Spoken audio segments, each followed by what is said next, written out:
Hello my boys, welcome to my Totem Master build guide. This is a build that I've been perfecting for more than 5 days now. I have plenty of gameplay footage on my channel, and this is 100% new player friendly because the build is very tanky, it's very cheap to make, and it simply smashes waste on 15 maps. It actually can also farm Pinnacle bosses once you have your setup done fully. So here I'm level 91, almost 92, because I don't die. So the last 50 waste on 50 maps, I don't die. This build refuses to die because of the mechanics, how it works. But boys, I also need to stress that this build doesn't use any unbalanced, broken or unintended mechanic. So most likely this setup won't see any nerfs. Yeah, this is a fair and square game. So enough talking, I will present you the items, the skill gems, the skill tree and all that good stuff. Let's go. Okay my boys, now let's talk about the items. The items are very simple, but before we get into this, I need to explain something because I've seen a lot of players that overpay. Let's take the amulet for example, yeah? I want to show you something. So a lot of people overpay. Why? Look here. When you search for the amulet, you will see 1 divine orb, and most of the new players will actually pay 1 divine orb, which is a scam. So I need to put this out. For all the items, when you're gonna buy it, you will put buyout price, exalted orbs. And now you will search like this, because as you notice, it's no longer 1 divine orb, it's under 10 exalted orbs. That's how you will search all your items. Because I've seen quite a lot of players overpaying divine orbs for items that actually are dirt cheap. So this amulet should be under 10 exalted orbs. Do not overpay. So the amulet will be Idol of Uldum. This thing will give us 1 extra totem. So we can summon +1. Gives you some dexterity and life. You also can do a trick here for the amulet. You will apply this one, Flesh Catalyst, so it bumps the life even more. It will also bump the implicit, the life regenerate. Rise of the Phoenix. This is a 1 exalted orb shield. And because it's so cheap, you will look ideally for one of these corruptions. Life gained when you block, because it's great for our build. Or if you cannot find with this corruption, you can buy it with 2 sockets, like this. If you cannot find on the trade website with 2 socket or this corruption, you can even buy the shield yourself, yeah, and put an artificial orb and try to Val orb, because there is a high probability you'll get an extra socket or this corruption gained life gain when you block. The shield is so cheap that you can even corrupt multiple ones. It's no problem. Or you can do it later. Let's say you're really poor at this game. No problem. You keep in mind for later. You just use a normal one. The shield is good because it gives us a lot of life regeneration per second. And it gets even better when you're reaching low life. It will give you a free extra. Yeah, so 3 and 6% life regeneration will increase your maximum fire resistance. It's just too good for the price that you pay. If you notice here, my life regeneration is pretty high. Of course, this is for end game when you're close to level 90. But the idea is that the shield helps a lot with your life regeneration. Let me remove these totems. Now another thing that is mandatory here, you want a body armor that's called Expert Steel Plate. For this implicit here, regenerate percent life per second. So for this build here to be close to immortal, especially in the last tiers, we want to stack a lot of life regeneration, which is good. So this Expert Steel Plate will be mandatory. Also look for one with good armor, as you see, more than 1000 or more than 900. Look, I took here ones to exemplify what to do after you buy it. So here I bought one. It had decent life. So for this I paid 5 exalted orbs. If you cannot find like this, you lower the rolls. Yeah. So after I bought it, I applied some armor scrap so it has more armor. Then you want to put artificial orb, it has 2 sockets, and you can stop here. If you want to mid-max it later, you can also try a Val orb because it can get 1 extra socket or it can get a good corruption. Look, a decent corruption, more life just like this. Yeah? And inside here you will put this one, Soul Core of Takati. This is the best one because it pumps chaos resistance. As explained, you should aim for around 50 or more. Let's go back. So all my sockets here have Soul Core of Takati because it gives me chaos resistance. It's important. We want to be close to immortal. So that's how you make this. You focus on armor, life, and some resistances if it's possible, else you take on the other gear. Another thing that's important to talk here is the weapon. For the weapon we ignore everything except the level of melee skills, because our totems will scale damage greatly based on this modifier to level of all melee skills. Now, because you are poor most likely, you will use this one. You will buy with +5 level of melee skills, which is also a one-hander. Yeah, so you'll use this one. Ideally you also want with strength. If it's possible to get with strength, yeah, you will buy like this, +5 melee skills, strength. This is dirt cheap. So a mace like this costs around 5 exalted orb. The strength is not mandatory. The mandatory modifier is to have +5 level of melee skills. This is waste on 15 viable with this weapon. You don't need this weapon here. This is for mid-maxing later if you want to squeeze more power. If you want to use a two-handed weapon like this, you will need to allocate this keystone, Giant's Blood. If you're using a one-handed weapon, you will not allocate this keystone because it's a wasted point. Now I need this keystone because I'm using this weapon. And I need to talk a little now about the strength requirement. Yeah, let's talk about this because it has this modifier triple attribute requirements of weapons. So what you see here gets tripled. So the 72 strength, it will be multiplied by 3. Same with dexterity, same with it. For the two-handed mace, you will do it like this. You put mace, you select two-handed, you put here melee skill, level all melee skills. Two-handed can have 6 or 7. Okay, so this is an upgrade. You will do it later for mid-maxing. Now it's important. We have this line here, strength, and you put 175. You'll search it like this. Make sure you put exalted orbs so you don't see divine orb prices. And you look here what you have. And you look at the strength requirement. The lower, the better. And you don't want with this enchantment. We will do it ourselves, and I will explain what I'm doing. Okay, so a lot of 174. Okay. You also have this modifier, which is great, reduce attribute requirements. If you have this modifier, it gets even better. Look, reduce attribute requirements. This is a great modifier to have. So this is red. How I can equip this for the moment? Yeah, so it's an upgrade from +5, +6. How I can equip this? You will use this thing, Soul Cores of Chocotl and Zampidi. So this one will convert some of the strength requirement into dexterity. So now it lowered the strength requirement and added some dexterity. That's why I have here some dexterity and intelligence because of my weapon. I use these things to lower the strength requirement and now I can equip it. And I had to allocate more dexterity and intelligence so I can use this thing here. I also have that modifier, reduce attribute requirements. Yeah, and now you can use it. Now let's talk about the gloves. Here it's mandatory to get to level of melee skills +2. It's important, this will boost the damage greatly. As I explained, if we stack a lot of gem levels, our damage will go even higher. So here you will prioritize life and melee skill gems. Also, if you have physical damage to attacks or attack speed, know that it works with totems, so it will boost your damage. Okay, so these are the mandatory things that you need to know. For the gloves, +2 level of melee skills. Here you will want on one-handed mace with +5 or a two-handed mace with +7. You will want this amulet, Idol of Full Doom. You will want Rise of the Phoenix. You will want the Expert Steel Plate because of the implicit. So these are mandatory. For the others now, you will look for random rare items with life and resistances to keep your resistances. Look, even for the boots, ideally also with movement speed, so you move faster, life and resistances. And if it's possible, strength, it's a good start to have. Here it's a good example. I have life, strength, and some life regeneration. Again, here resistances, strength, life, and here again, I have life, I have some resistances. This is because you need to keep your resistance. Here they need to be kept at the maximum. And for the sockets, you will use those things, Soul Core of Takati, because it will give you chaos resistance. We will talk a little about the belt, so it's not mandatory to unlock all your charm slots. The most important charm will be this one, that will give you freeze immunity. But if your belt has multiple charm slots, on the second slot you will put this one with chaos resistance. So when you get hit, it will trigger and will give you even more chaos resistance. And then you will put this one, cannot be stunned, for the last one. But this is the most important one, immunity to freeze. Okay, so immunity to freeze. If you get frozen, you cannot move, and it sucks. That's why it's mandatory for this. For the flask, doesn't matter. Just take an ultimate life flask and roll it whatsoever, because your life will be at 100% most of the times. But it's mandatory to have an ultimate life flask. Remember to anoint your amulet with flash deflection. This is a very cheap anoint. Yeah, I took it because it helps us to cap our block chance. We will talk in the skill tree about this. And that's about it. I talked about everything. Now let's talk about the jewels.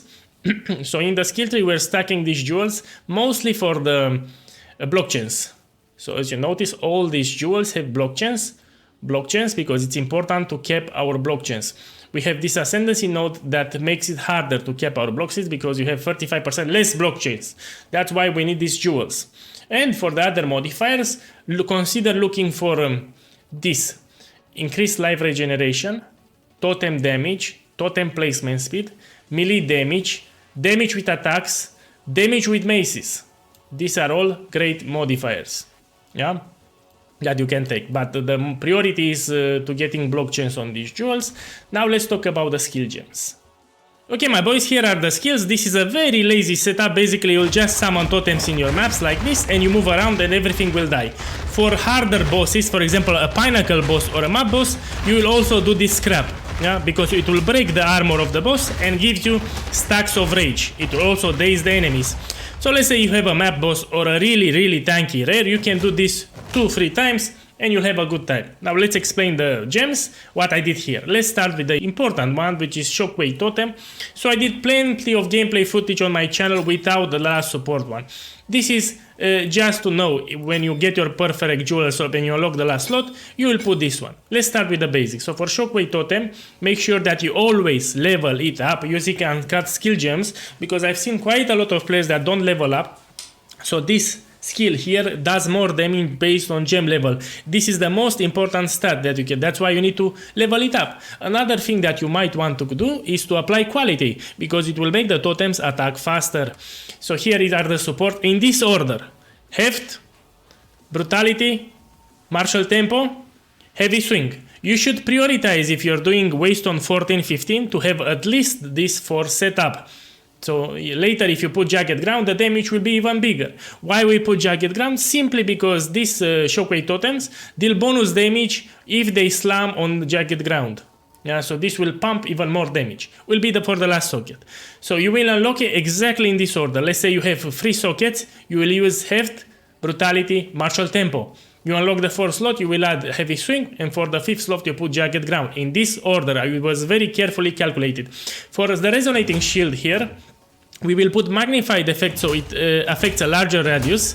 It will be easy to apply those debuffs. Let's say you're attacked by 4 rare enemies. When you do this, it will apply the debuff at all 4 at the same time, which is important. This will break even more armor, 40%, and this will give you rage stacks. So you will also get rage. Even for the bosses, you will get extra rage. Rage boosts your damage greatly. It's good for bosses. And for the last one, you will put, it's not mandatory, it's optional, you can put this one that will daze enemies around you. It's good. Now for the aura here, which I forgot to activate, because I didn't forget, but makes a strange sound and ruins my presentation. You want to support it with vitality, so we regenerate even more life. You want to put fast forward, so it triggers more often. And herbalism, because we had extra spirit that we need to reserve. But usually we don't press our life last much, because our life will remain at 100% when the build is done correctly. This aura will heal us from time to time and remove all the curses and elemental ailments. It's a defensive aura. For the next one, we will use Overwhelming Presence that will make the enemies get stunned much more easier. You'll notice even the bosses that will get stunned in 1-2 seconds, extremely fast. This aura helps. And for the last one, we will use Lip Slam, and here you can put Holy Descent, because it will create consecrated ground on landing that will give you even more regeneration. I need to stress that inside the maps, you will use this one, Dodge Roll. Do not use Lip Slam, because Lip Slam has a longer animation and it can suck while placing your totems. You want to clear the maps as fast as possible. We're gonna use Lip Slam just to pass ridges like this. I'll put it on the screen, the utility of this. This is a great utility skill that you will rarely press in order to pass impossible terrain. So you don't go around it, you will just jump it. Good. Now let's talk about the spirits. Here you don't need to use Jeweler's Orb, because they will unlock as you level up naturally. So you don't need to apply any Jeweler's Orb here. Also, they will gain more levels, they will level up as your character progresses. So no stress here. You want to put Mid Shield, so these guys are more tankier because they don't do a lot of damage, but they provide you some buffs. Once you summon them, these guys will provide some buffs that will buff your character. For example, the turtle will help you cap my blockchains. These guys will give me some damage buffs, and this guy will pin even bosses in place, will lock in place, which is great for the totems. Also, if you notice, I get 4 spirits just because I have 1 extra totem. So the more totems you have, actually they will give you more spirits, which is more quality of life. Let's talk now about the support gems here.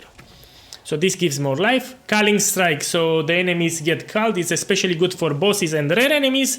Blind, so the enemies have less chance to hit us. This one Pin, so they stay in place. And this one Minion Mastery, so these minions get pumped higher in level. So it's better. Yeah, that's about it. Now let's move on. Okay, my boys, now let's talk about the Ascendancy, which is very important. Why I went with Warbringer? Simply put, has tanky Ascendancy nodes that makes us incredibly tanky in our maps. If we don't die, then it's easier to level up, it's easier to have a good time. Damage is fine, we want to be as tanky as possible. This is the short answer. The best nodes here from this Ascendancy is this one, and this one. We will discuss all the nodes. First of all, this one mitigates 20% of all damage that we receive and gets redirected to a totem. So this will help you with those hard hitting spells, attacks, because 20% is actually big. This applies on top of everything else that we have and will make us a really tanky boy. This is broken as fuck in my opinion. You should always check your totems if they're up, because they're absorbing 20% of all the damage that you receive, which is big. Now let's talk about the spirits here. Some say they are useless. They are not useless because actually these things act like mixed shields. Also, they give you some buffs. So the enemies will aggro and target those spirits, so they will be less occupied with you. And also the spirits will give you some defensive and offensive buffs that will make your character stronger. Also for the spirits we use some support gems, so they cull the enemy for us, they will blind the enemies, they will pin the enemies, which will make it even greater. So this is not useless, it's actually quite good. Yeah. And the last one here, it's broken as fuck. Basically now we're not blocking only melee and projectile hits, we can also block spells, deadly slams, even from bosses, which is incredibly good. So now we can block damage from all hits, which is one of the biggest things from this Ascendancy points. So all the block chains that you see here, which also apply to spells, will apply to slams and all those deadly crap. It's broken as fuck. When you take this one, you'll notice that you'll have 35% less block chance, so your block chance here will get lowered. That's why we need to take all the block chance nodes possible in the area. That's why we will anoint this anoint here. That's why we take jewels with block chance, because we need to get this close to 75. Remember that when you summon your totems, you'll get those spirits, including this turtle. So that turtle will help you cap your block chance to 75%, which is important. So the Ascendancy is busted. You should not start mapping without the Ascendancy is unlocked. Now it's a good thing that the first two ones are easy, but if you're doing waste on 15, for example, you should aim to unlock the last one, which is big. Else you will still need to avoid spells. The build becomes incredibly tanky once you take this one, Turtle Charm, for waste on 15. Early waste ons, no problem. You can do it on the first 3 laps, no problem. Even for the first 2 laps. But for waste on 15 and higher, Pinnacle Boss, you need this thing. Remember that you can buy services for Ascendancy. If you suck, if you're new to the game, you just go to the trade channels here. Look. See? See? You for the Ascendancy. You can buy them from the trade website. No problem. 5 Exalted Orb, 10 Exalted Orbs, and you unlock it. Yeah? You do the first one yourself. Then you can buy directly the third trial, which will also give you points for the second one. So here is a tip. You do just the first trial yourself. And then you buy, for example, this one, 10 Exalted Orb for the third trial. And you also get points for the second trial. It's a tip. And for the fourth one, it's very powerful. But usually it's around 30-40 Exalted Orbs. But if you can buy it directly if you don't want to run it. This was the tip for you. Okay, my boys, now let's talk about the skill tree. Try to understand what we have here and how things work. Let's start with the keystones. First of all, we have Blood Magic, so it removes our mana and our skills will cost life. This is a big quality of life because nobody wants to have mana issues. Look here. So it costs lives, and because we have a lot of life regeneration, the life will go back pretty much fast. So no issue here. This is a mandatory node that we will take. Now let's talk about this one. Resolute Technique is just a pure damage boost because actually has no downside because we are not a critical strike build, and I will demonstrate how this scales. One moment. So let's open here the totem. Let's take it as a reference. The DPS number doesn't matter. This will vary if you have a depending on your character level, your items or jewels, stuff like that. But look what happens if I unspec it. This is a great damage boost for free. This is what you need to understand. This gives you damage for free. That's why you will take it. It's mandatory to take it. Now we have another keystone here, which is Giant's Blood. It will allow you to equip two-handed weapons. The two-handed weapons can have +7 to all melee skill gems. This is for mid-maxing the build later on. Yeah. Early on you will use a one-handed weapon like this. And it's fine. Ideally with strength if it's possible. If it's not possible, it's fine. This is dirt cheap and you will use it. Later when you want to min-max it, you will need this keystone so you can equip a two-handed weapon. Check the items timestamp because I explained there what to do. But if you're using a one-handed, you don't need this keystone. So this you will not use if you're using a one-handed like this. That's what you need to understand. This you will use only if you have a two-handed. Okay, this I wanted to tell you. Now let's see if I can explain something else. These are some essential nodes because it gives you one extra totem. Here it's another one extra totem, and you also have a 20% chance to summon 2 totems instead of 1, which is big. Here are some nodes that will make the totems tankier, so they will not die too fast.